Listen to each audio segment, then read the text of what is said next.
we're once again with the dog. You can all see today. And my Ecuagenera order, which did not arrive yesterday as I had hoped, and as the U.S. Postal Service tracking said it was supposed to arrive yesterday, and it said it arrived today. And don't know what I think about that since I upgraded to the express shipping, which was like $20 more from the original shipping to get it here faster, which didn't happen. Anyways, the way ordering from Ecuagenera works is that you place the order on their website, and then once or twice a month they ship your orchids, like all the orchids that have been ordered, to their facility in Florida, and then from Florida the orchids then are shipped to you. So there is a shipping cost from Florida to you, but you don't have to pay for them to come from Ecuador to Florida if you're in the United States. I don't know what they do for other countries, but that's how it works for the US if you order from Ecuagenera. So Ecuagenera spoke virtually to my Orchid Society last month, and I placed the order, and I had to wait for the monthly shipment from Ecuador to the US before they could be shipped to me. So here is my box. It's very long. I'm not quite sure why. And maybe we can move back just a little bit, puppy. Oh, I'm on your tail. And a leg. And a tail. There we go. All right. All right, so here we go.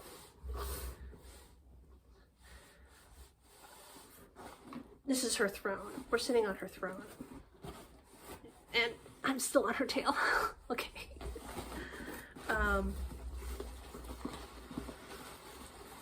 Here we go. Wish I could back up just a little, you guys to see the box and its wrapping. Comes with this very on top. It says this side up.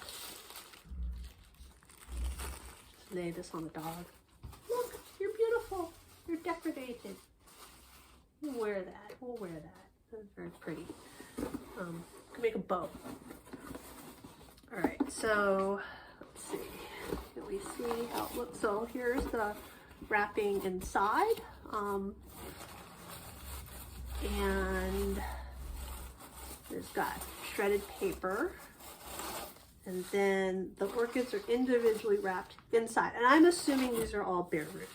So let me now flip it around so I don't shred newspaper all over myself and the dog.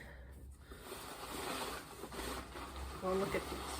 So this first one's pretty long. It is half the length of the box. And it says on the outside that this is Encyclia dichroma. All right. Did I order Encyclia dichroma? So it says warm. So yes, I tried very hard when on their website to make sure that I only picked things that would grow in my environment. If you get them to recommend stuff, they'll always recommend intermediate stuff, which is gorgeous. And then after like a summer, it'll die for me.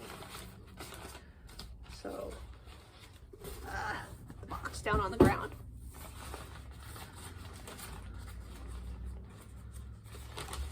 And I'm trying to, it's like a tube. Oh, I see.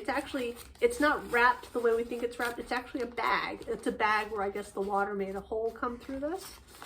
So I took the tag off, and so actually I'm just going to reach in here and pull it out. So here is Encyclia dichroma. There's some damage, I don't know, sun damage, I think, to the leaves. This bulb is still pretty firm and it's not wrinkled. So I'm gonna pot this up. So a lot of the ones that I got from Ecuagenera last year that I potted up basically just kind of sat there all winter. They didn't die. And of course all the cool growing ones did great. And then summer came and they died. So let's see.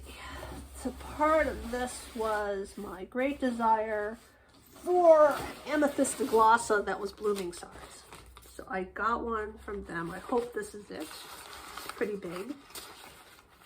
And yes, it is the amethyst glossa. It says right here on the tag. And we will compare this. Little bag is also, they must spritz these because they're like damp.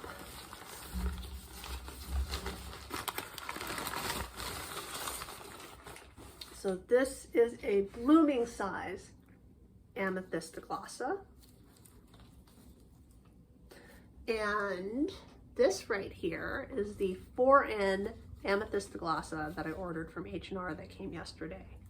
So here's your comparison of sizes, right? And I thought this was about 2 years from blooming. Yes, I know, I am still on your tail. You need to move your tail. Can you move your tail?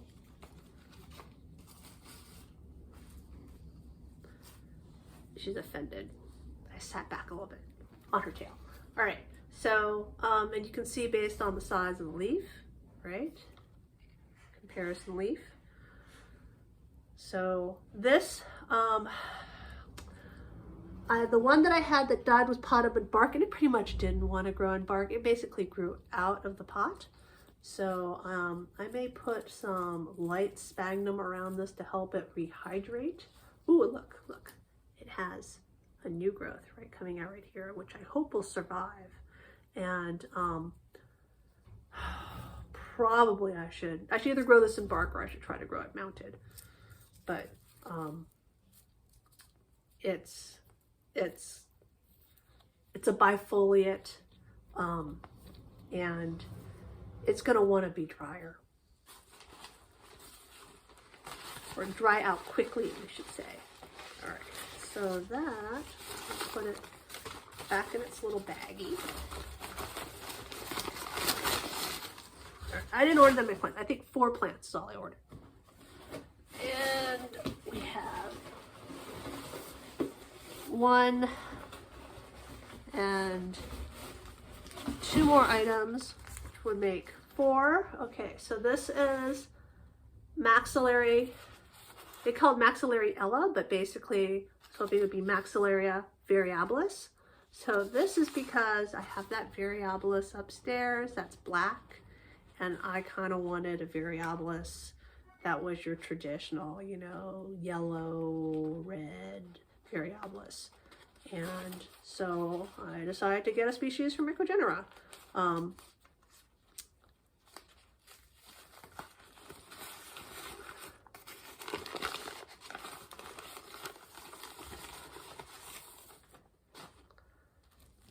And so here is their variabilis. It came in a little baggie of moss, and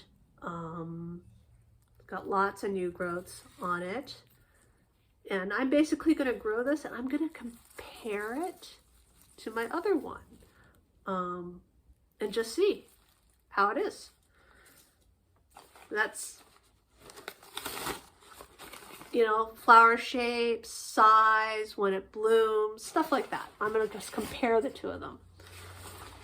And then this is my last one, and this is Brazil Orchis Schunkiana. So I am still working through this one. This is also a warm grower, and it has black flowers. And this is what I think I confused my maxillary variabilis with originally, and I had people tell me it was Schunkiana, and I was like, well, you know what? I will just get another species, and I will compare them.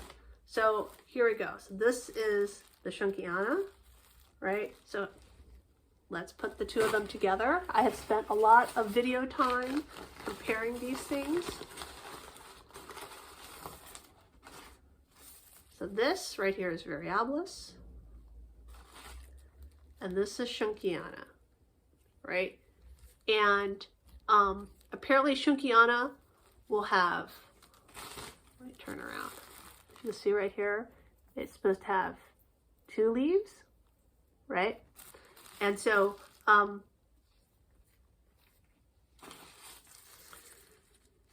variabilis has 1 leaf, right? 2 leaves, 1 leaf. And so they look different like that. Their pseudobulbs are very similar in size, right? Though the Schunkiana ones are thinner. Let me, yeah, so you can see pseudobulb right there. And so I'm definitely growing these for comparison purposes. See how they grow, see how they bloom, see how the flowers look. I want to see what the Schunkiana flowers look like. And so this is sold by